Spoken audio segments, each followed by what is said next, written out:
Hello guys, welcome back to my channel. मैं हूं ज्योति चौहान, आप लोगों के सामने और स्वागत है आपका आर्ट नॉलेज क्लब में। देखिएगा, क्योंकि आज आर्ट नॉलेज क्लब पर आप लोगों का जो लाइव सेशन होने वाला था वो नहीं हो पाया, उसके लिए मैं माफ़ी चाहूँगी, क्योंकि कुछ कल से ही नेटवर्क इश्यूज चल रहा है मेरे यहाँ, तो जिसकी वजह से मैं नहीं दे पा रही हूँ। और लेकिन कल मैं रखूँगी, कल तक सॉल्व हो जाएगा, इसलिए मैं रिकॉर्डेड आज दे रही हूँ।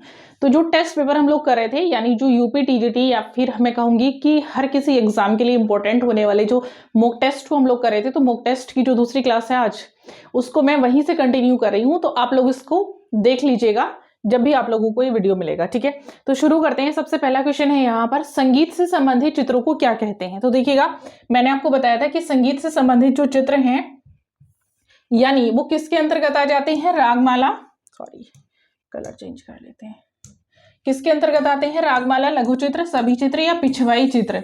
तो रागमाला यानी रागों से संबंधित, तो ये हो जाएगा आपका संगीत से संबंधित चित्र, ठीक है। लघु चित्र मिनिएचर पेंटिंग को कहते हैं, सभी चित्र पोर्ट्रेट पेंटिंग को कहते हैं, ठीक है। पिछवाई चित्र जो पर्दे पर भगवान की मूर्ति के पीछे बनाई जाती थी, इसलिए आंसर क्या हो जाएगा इसका, right answer is a. Next पर चलते हैं। नेक्स्ट क्वेश्चन है, चित्रकला में अधिक महत्व है इनमें से किसका, यानी चित्रकला में जो सबसे अधिक महत्व है इनमें से वो किसका है, प्रकृति, रेखा, रंग या परिप्रेक्ष्य का। तो इनमें से सबसे अधिक जो महत्व है चित्रकला में, यानी सर्वाधिक जो महत्व इंपॉर्टेंस दी गई है वो किसको दी गई है। तो क्या आंसर हो जाएगा आपका, प्रकृति, रेखा, रंग और परिप्रेक्ष्य में से एक आंसर आपका क्या हो जाएगा। तो देखिएगा, बात करेंगे यहाँ पर सबसे ज्यादा, तो देखिएगा सीधा सीधा आंसर लिखा हुआ रेखा, क्योंकि प्रकृति को खाली महत्व दिया गया ऐसा हमें कहीं वर्णन नहीं मिलता, यानी रेखा को सबसे अधिक महत्व दिया गया है, तो रेखा का महत्व आता है। आंसर क्या हो जाएगा, बी हो जाएगा। रेखा को इंपॉर्टेंस दी गई है, चित्रकला में रेखा का महत्व अधिक है। आपने देखा होगा प्रागैतिहासिक काल में जो भी चित्र बने हैं वो भी रेखा चित्र हैं। अजंता में भी रेखा से ही, रेखाओं से, यानी कई प्रकार की 20 प्रकार की रेखा शैलियों का इस्तेमाल किया गया है जहां पर चित्रों का निर्माण किया गया है, ठीक है। इसलिए इंपॉर्टेंट क्या है, यानी महत्व जो दिया गया ऑल ओवर रेखा को दिया गया है। नेक्स्ट पर चलते हैं, पहाड़ी चित्रों में किन रंगों का प्रयोग किया गया है। तो पहाड़ी चित्रों में गहरे, हल्के, काले या सफेद रंगों का प्रयोग किया गया है। तो पहाड़ी चित्रकला जो एक मिनिएचर चित्रकला या फिर मैं कहूँ वहां के प्राकृतिक वातावरण को दर्शाया गया है। आंसर क्या हो जाएगा इसका, आंसर हो जाएगा गहरे रंग, यानी चटक रंगों का प्रयोग किया गया है। तो आंसर राइट इज ए। ये मैंने आपको पहले भी करवाया हुआ है। गीत गोविंद के चित्र किस शैली में बने। तो गीत गोविंद से संबंधित जो चित्र हैं वो क्या मुगल शैली में बने, कांगड़ा, बूंदी या बसोली। गीत गोविंद के चित्र जो बने हैं वो किस शैली में बने हुए हैं। तो क्या आंसर हो जाएगा इसका, वेरी गुड, आंसर बताएंगे इसका क्या हो जाएगा। देखिएगा, गीत गोविंद के जो चित्र हैं वो आपके बसोली शैली में बने हैं, ठीक है। पहाड़ी चित्रकला की सबसे प्राचीन शैली यानी बसोली शैली की हम लोग बात करें तो बसोली शैली में ये चित्र बनाए गए हैं, यानी आंसर हो जाएगा आपका डी। नेक्स्ट पर चलते हैं। नेक्स्ट क्वेश्चन है, प्रकृति चित्रण को किस शैली में महत्व मिला। अभी जस्ट मैंने बात की थी प्रकृति संबंधी चित्र जो बनाए गए थे, अब महत्व की बात है, यानी वो चित्र कहीं ना कहीं वहां पर सबसे ज्यादा बनाए गए होंगे, तो इंपॉर्टेंस की बात की जा रही है, यानी इन चित्रों को इंपॉर्टेंस कहां पर दी गई थी, पहाड़ी, राजस्थानी, मुगल या आधुनिक शैली। तो किस शैली में जो चित्र हैं ये कहां पर, मतलब सबसे ज्यादा किस शैली में बने थे।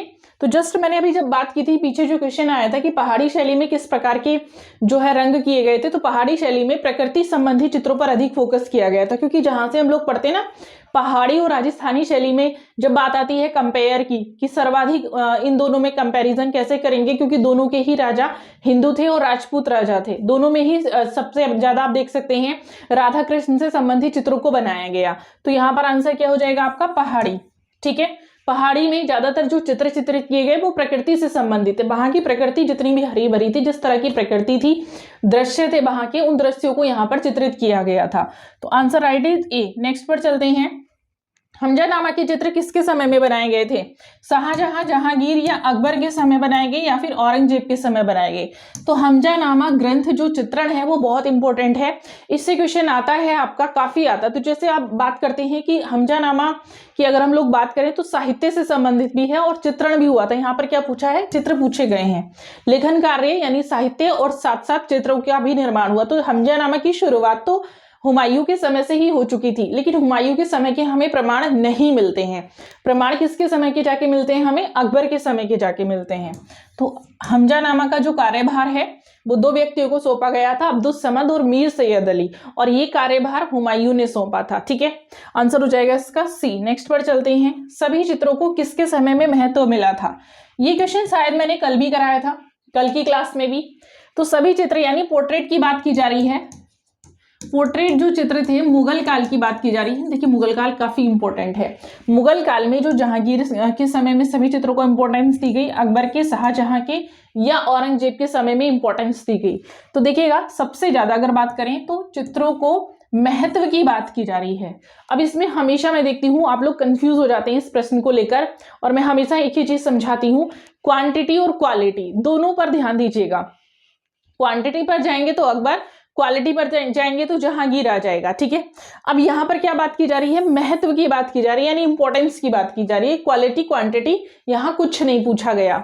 तो कल भी एक क्वेश्चन था, सभी चित्रों को अगर हम लोग बात करें कि जो उत्कृष्ट बने, अगर यहां पर होता उत्कृष्ट बने देन आंसर आपका होता जहांगीर। ठीक है, लेकिन अभी क्या पूछा? महत्व, यानी इंपॉर्टेंस दी गई, तो इसका मतलब क्वालिटी जो उसकी क्वांटिटी है वो बढ़ी थी। अब यहाँ पर क्वांटिटी आ जाएगी जब बात करेंगे हम इंपॉर्टेंस की, कि महत्व की बात की जा रही है, तो महत्व यानी ज्यादा बने थे संख्या में, तो संख्या में जब बने तो क्वांटिटी आ गई। अब क्वांटिटी का मतलब आ गया आंसर आपका बी, यानी अकबर आ गया। नेक्स्ट पर चलते हैं, अकबर कालीन चित्रों की क्या विशेषता रही है?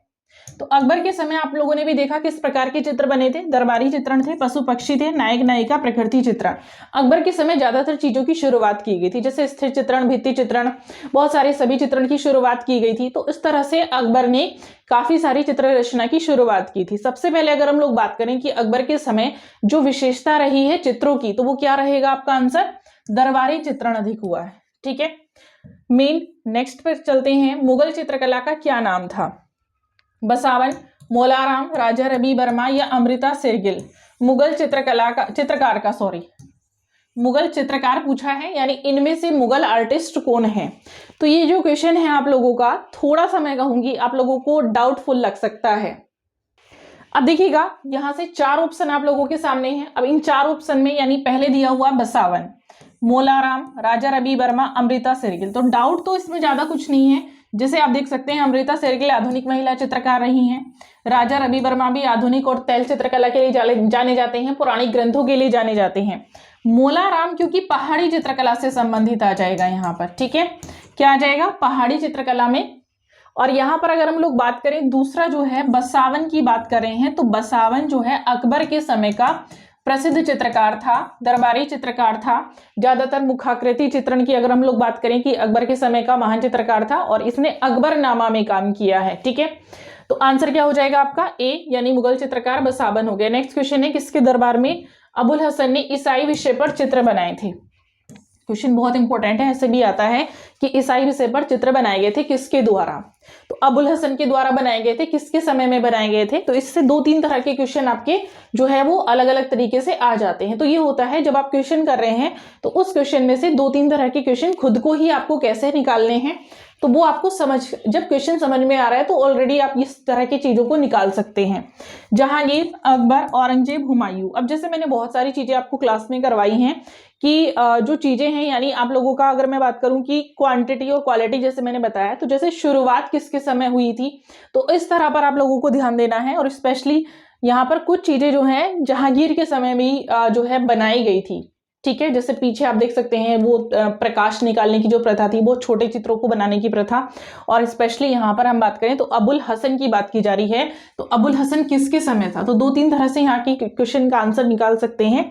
अबुल हसन ने काम किया था जहांगीर के समय। ठीक है, अब जाहिर सी बात है ईसाई विषय के चित्र भी जहांगीर के समय ही बने होंगे, फजल नहीं है, हसन है, तो आंसर हो जाएगा आपका ए। नेक्स्ट पर चलते हैं, भारतीय कला में पुनरुत्थान किससे आरंभ होता है? पुनरुत्थान यानी जहां से हम लोग बात करें कि नई चीज की शुरुआत हुई थी, पुनर्युग की शुरुआत हुई थी, पटना स्कूल से, बिहार स्कूल से, बंगाल से या ईस्टर्न से। तो देखिएगा ना ही पटना है ना ही बिहार है, तो क्या हो जाएगा? बंगाल स्कूल। बंगाल शैली पुनरुत्थान कला है, भारतीय पुनरुत्थान कला है, पुनर्जागरण काल को कहते हैं। भारत का पुनर्जागरण काल किसको कहते हैं? बंगाल शैली को कहते हैं। यहीं से शुरुआत हुई थी किसकी? पुनरुत्थान युग की। आंसर हो जाएगा सी। नेक्स्ट पर चलते हैं, सबसे अधिक कृष्ण लीला के चित्र किस शैली में बने? मोस्ट इंपॉर्टेंट क्वेश्चन है अब तक का, मोस्ट विवादित क्वेश्चन है अब तक का, सबसे ज्यादा पूछे जाने वाला क्वेश्चन है, और मैंने ये क्वेश्चन यूट्यूब पर भी बताया है, अपनी क्लासेस में भी कराया हुआ है। बहुत ही ज्यादा मैं मानती हूँ पूछा जाता है, कंफ्यूजन क्रिएट करने वाला क्वेश्चन है। तो आंसर देखेंगे, मुगल काल में, पहाड़ी में, राजस्थानी में, अपभ्रंश में। अब दो शैली आपको चाहिए थी मेनली, ना तो आपको ये चाहिए था ना ही आपको ये चाहिए था। मैं मानती हूँ आपको इन दोनों में कंफ्यूजन है, ठीक। जस्ट मैंने बताया भी है, दोनों के राजा हिंदू थे, राजपूत राजा थे, ठीक है। दोनों में ही राधा कृष्ण का वर्णन मतलब चित्रण हुआ है, लेकिन सर्वाधिक की बात करें तो सर्वाधिक इन शैली में से किसमें राधा कृष्ण से संबंधित चित्रों को बनाया गया? तो देखिएगा, बेसिकली मैं आपको हमेशा एक चीज बताती हूँ जब भी इन शैलियों को पढ़ाती हूँ, ध्यान रखेंगे, आज मैं फिर से वही चीज बहुत आराम से समझा रही हूँ। यानी दो शैली हैं, आपको जब भी कंफ्यूजन होगा, कई बार ऐसा है मैं आज समझा रही हूँ आप भूल जाएं, तो सिर्फ एक चीज याद रखिएगा, जो पहाड़ी शैली थी, जैसे अभी हमने पढ़ा प्रकृति चित्रण हुआ, ठीक है, तो प्रकृति चित्रण और साथ साथ श्रृंगार से संबंधित, तो किसके श्रृंगार का? यहाँ पर राधा कृष्ण के श्रृंगार का, और राधा कृष्ण यहाँ का मेन आधार था पहाड़ी शैली में।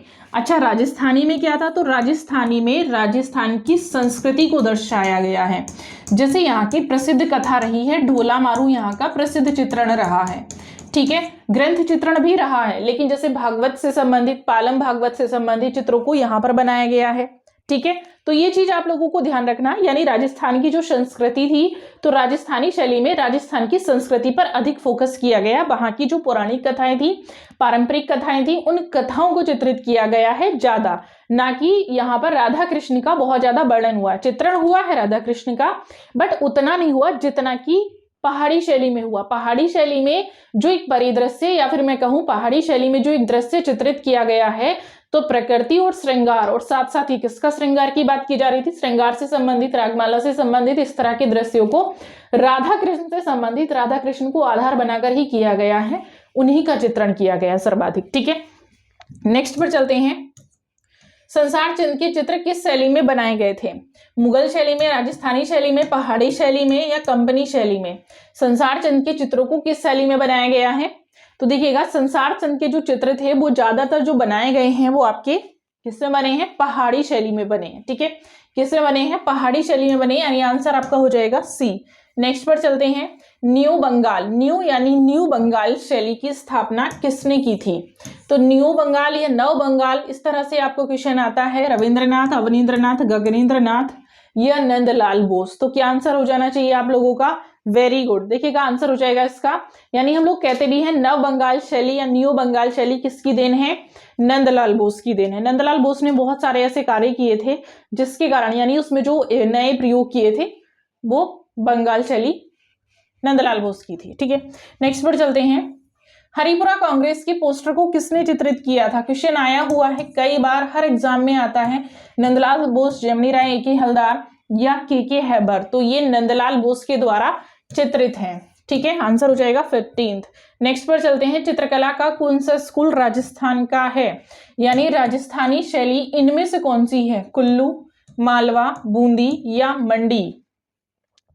इनमें से कौन सी शैली राजस्थानी शैली के अंतर्गत आती है? तो कौन सी आती है? बूंदी शैली आएगी आपकी राजस्थानी के अंतर्गत, ठीक है। सी आंसर आपका राइट हो जाएगा, हड़ौती शैली के अंतर्गत आती है। नेक्स्ट है, भारतीय संविधान का मूल ग्रंथ किसने सज्जित किया था? अवनींद्रनाथ, असित कुमार, क्षितेंद्रनाथ या नंदलाल बोस ने चित्रित किया था? भारतीय संविधान की मूल प्रति को मैंने आपको बताया भी था, और ये आप जानते भी हैं, मूल को सज्जित किया था किसके द्वारा? नंदलाल बोस के द्वारा चित्रित किया गया था। संविधान में कुल जो है 22 भाग हैं, और उनमें उन्होंने कुल 22 चित्र ही इसके बनाए हुए हैं संविधान के, ठीक है। और इन चित्रों को बनाने में इनको 4 साल के करीब, 4 वर्ष इनको लगे थे। किनको? नंदलाल बोस को, ठीक है। 22 चित्र इन्होंने बनाए, अगर क्वेश्चन आए तो ध्यान रखेंगे, 22 चित्रों को बनाया है, 22 चित्रों को 4 वर्ष में बनाया गया है। नेक्स्ट क्वेश्चन है, अमृता शेरगिल ने कहाँ शिक्षा पाई थी? शांति निकेतन, मेरे ख्याल से कल भी क्वेश्चन था क्या? पेरिस, मुंबई या जयपुर? अमृता शेरगिल की जो शिक्षा हुई है वो कहाँ पर हुई है? तो पेरिस में हुई है। नेक्स्ट क्वेश्चन है, भारत माता किसने चित्रित किया? एक ये क्वेश्चन और है जो काफी बच्चे पूछते हैं, और बेसिकली इसमें अच्छा ऑप्शन ही नहीं है, लेकिन फिर भी मैं बता देती हूँ वो जिस तरीके से क्वेश्चन ये ज्यादातर टफ होके आता है। देखिएगा, रविन्द्रनाथ टैगोर, एन.एस. बिंद्रे, एम.एफ. हुसैन, नंदलाल बोस, किसकी हम लोग बात कर रहे हैं यहाँ पर, यानी भारत माता पूछा गया है। ठीक, जबकि मैंने ही बताया, जो मैं अभी समझाने जा रही हूँ इसके बारे में मैंने ही आप लोगों को कई बार बताया हुआ भी है। तो आंसर क्या हो जाएगा इसका, यानी हुसैन की बात की जा रही है। अब देखिएगा, जैसे मैंने बताया था कि अगर वह आपसे जिस आर्टिस्ट के बारे में पूछ रहा है, यानी अगर यहाँ पर पूछा जाता कि ये अवनींद्रनाथ की है, तो बेसिकली उन्हीं को दिया होता, हुसैन को नहीं दिया होता, या फिर हम हुसैन से पहले उन्हीं को रखते। ठीक है, ये ध्यान रखना है। आंसर क्या हो जाएगा, सी हो जाएगा। हुसैन ने बनाया है और काफी विवादित भी रहा है। राजा रवि वर्मा कहाँ के हैं, बंगाल के, मैसूर के, चेन्नई के या केरल के। तो राजा रवि वर्मा कहाँ के हैं, क्या आंसर हो जाएगा आपका इसका, वेरी गुड, चेन्नई के, केरल के, केरल के किल्लीमन्नूर। ठीक है, इनका जन्म जो है 29 अप्रैल 1848 ईस्वी को हुआ था। केरल का एक गांव था किल्लीमन्नूर, एक दिन और ये क्वेश्चन आया हुआ था। ठीक, वेरी गुड। नेक्स्ट हो जाएगा आपका डी हो जाएगा, यानी इसका आंसर।